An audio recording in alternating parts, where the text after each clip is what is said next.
অবশ্যই শাস্তি হতে হবে, না হলে এই জিনিস আবার ঘটবে। আমরা সেটাকে বন্ধ করতে চাই চিরতরে, কিন্তু তারা নিজেদের মধ্যে পরস্পরের কাদা ছুড়াছুড়ি বন্ধ করে দেশবাসীকে ঐক্যবদ্ধ হওয়ার আহ্বান জানিয়েছেন সেনাবাহিনীর প্রধান জেনারেল ওয়াকারুজ্জামান।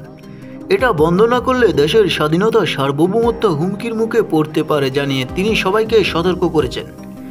নিজের কোনো উচ্চাকাঙ্ক্ষা নেই জানিয়ে সেনাপ্রধান বলেছেন, একটি সুষ্ঠু নির্বাচনের দিকে দেশ এগিয়ে যাচ্ছে। মঙ্গলবার 25শে ফেব্রুয়ারি জাতীয় শহীদ সেনা দিবসে রাওয়া ক্লাবে আয়োজিত ফটো এক্সিবিশনে তিনি এসব কথা বলেন। আপনারা কিছু মনে করবেন না, আজকে আমি একটু পরিষ্কার করে আমি কথা বলতে চাই। আপনাদের সবার হয়তো ভালো নাও লাগতে পারে, কিন্তু বিশ্বাস করেন, আমার এটা যদি আপনারা গ্রহণ করেন, আপনারা লাভবান হবেন, কোনো ক্ষতি হবে না।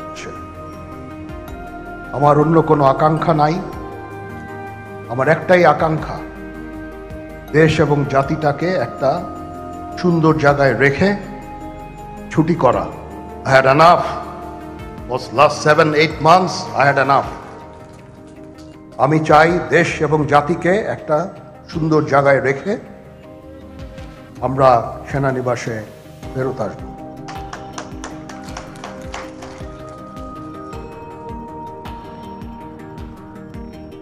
আরেকটা জরুরি বিষয় যেটা আমি ভাবলাম যে আপনাদের সাথে আমি শেয়ার করি। দেশের এই আইন শৃঙ্খলা পরিস্থিতি খারাপের পিছনে কিছু কারণ আছে।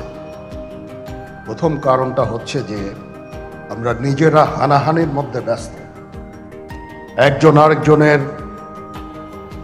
বিরুদ্ধে বিষোদ্গারে ব্যস্ত। এটা একটা চমৎকার সুযোগ অপরাধীদের জন্য। যেহেতু আমরা একটা অরাজক পরিস্থিতির মধ্যে বিরাজ করছি, তারা খুব ভালোভাবেই জানে যে এই সময়ে যদি এই সমস্ত অপরাধ করা যায় তাহলে এখান থেকে পরিত্রাণ পাওয়া সম্ভব। সেই কারণে এই অপরাধগুলো হচ্ছে। আমরা যদি বিজিবি, টিজিএফআই, এনএসআই এগুলো দেশের জন্য অত্যন্ত গুরুত্বপূর্ণ কাজ করেছে অতীতে, খারাপ কাজের সাথে অসংখ্য ভালো কাজ করেছে। আজকে যে দেশের স্থিতিশীলতা, দেশটাকে যে এত বছর স্থিতিশীল রাখা হয়েছে, এটার কারণ হচ্ছে এই সশস্ত্র বাহিনীর বহু সেনা সদস্য, সিভিলিয়ান সবাই মিলে এই অর্গানাইজেশনগুলোকে, অসামরিক সামরিক সবাই মিলে এই অর্গানাইজেশনগুলোকে এফেক্টিভ রেখেছে। সেই জন্য আজকে সুন্দর, এতদিন ধরে আমরা একটা সুন্দর পরিবেশ পেয়েছি। এর মধ্যে নিউজ বাংলা 29।